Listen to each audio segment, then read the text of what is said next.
Assalamualaikum warahmatullahi wabarakatuh. Jumpa lagi dengan Mutarati Channel, penyejuk hati dan pikiran. Saudaraku, sahabat virtual dimanapun Anda berada, kembali kita mengungkapkan pesan-pesan Allah dalam Al-Quran.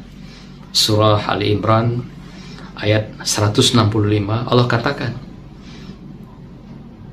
dari manakah penyebab kekalahan kamu, kegagalan kamu, dan juga keterlambatan, dan berbagai hal yang menyebabkan kamu tidak berhasil di dalam sebuah perjuangan. Allah katakan bahwa katakan itu dari kesalahan dirimu sendiri. Qul huwa min indi anfusikum. Itulah kata Allah pada kelompok atau kaum ini. Kenapa Allah katakan demikian? Karena Allah telah berikan kekuatan berpikir, kekuatan merasa, kekuatan hati, kekuatan di dalam hal fisik, jasad. Artinya semua potensi yang mendukung keberhasilan seseorang atau sekelompok orang telah cukup Allah berikan kepada kita semua. Maka itu ada yang mencoba-coba menyalahkan Allah. Ini kekalahan adalah karena Allah. Ini kekalahan adalah disebabkan oleh belum izin Allah. Ini kekalahan adalah faktor nasib. Ini kekalahan adalah faktor takdir. Ini semua yang dilemparkan sebagai kambing hitam kepada Allah SWT. Padahal Allah telah berikan semua potensi itu lengkap kepada kita untuk kita berjuang, untuk menunjukkan kinerja terbaik, kualitas kerja, profesionalitas di dalam sebuah organisasi, lembaga, kekuasaan. Tetapi kenapa bisa kalah? Kenapa bisa gagal? Inilah kata Allah, katakan bahwa kegagalan itu adalah karena dirimu sendiri. Boleh jadi tidak menggunakan pemikiran dengan cerdas, tidak memberdayakan hati nurani secara optimal, tidak juga menggunakan skill keterampilan yang dimiliki dengan baik, sehingga pekerjaannya tidak profesional, dan itu juga menyebabkan kegagalan. Maka itu ada yang mengatakan bahwa kegagalan itu adalah keberhasilan yang tertunda. Ya, ada benarnya pernyataan ini. Artinya kegagalan satu kali itu adalah pembelajaran bagi kita untuk memperbaiki kualitas keberhasilan berikutnya. Tetapi jangan sampai lebih dari 2 kali. Maka itu kalau kita sampai gagal 2 kali, Rasulullah mengingatkan, kamu jangan sampai masuk lubang jarum 2 kali. Artinya sebuah kegagalan itu lakukan berbagai evaluasi. Evaluasi untuk apakah kita lakukan? Kita melakukan cross check. Apakah perencanaan kita sudah benar dan baik? Apakah proses pelaksanaannya sesuai dengan rencana atau tidak?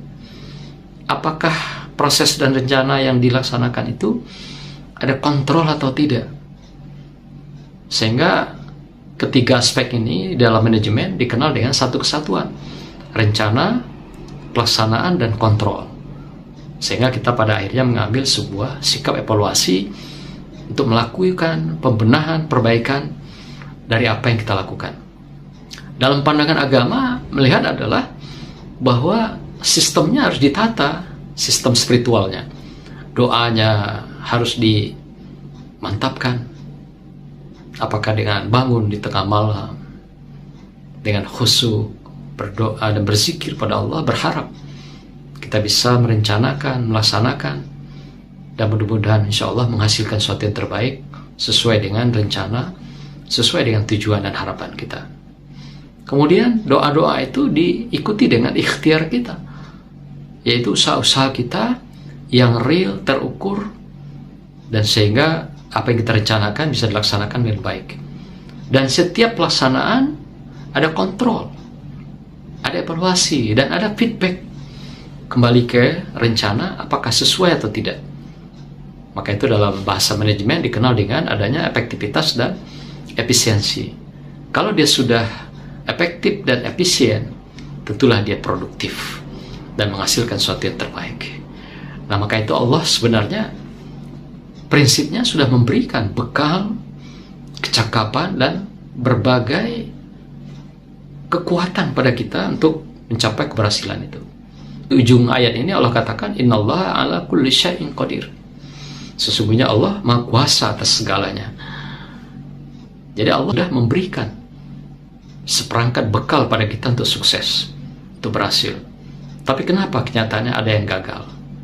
Artinya boleh kita cross check apakah rencana kita yang tidak sesuai dengan pelaksanaan, atau juga pelaksanaannya tidak dikontrol sehingga apa yang kita rencanakan gagal, bias atau bias di dalam kenyataan. Semoga dengan peringatan Allah ini kita selalu ihtiyat, hati-hati dalam merencana apa yang kita laksanakan. Yakinlah kalau apa yang sudah kita rencanakan dan itu kita laksanakan, tidak ada yang gagal dan pasti sampai pada tujuan. Inilah janji Allah pada kita yang menjamin setiap orang akan berhasil, setiap orang akan sukses apabila semua tahapan ini dilakukan dengan baik. Dan di samping secara spiritualitas, kita jangan lupakan doa kita, harapan-harapan kita, ikhtiar kita yang sungguh dan ikhlas, dan adanya tujuan yang kita lakukan. Itu adalah semuanya adalah pengabdian kepada Allah, mengharapkan ridha Allah untuk sesama, untuk diri kita, keluarga kita, dan orang lain. Demikian, semoga Allah berikan keberkahan pada kita. Assalamualaikum warahmatullahi wabarakatuh.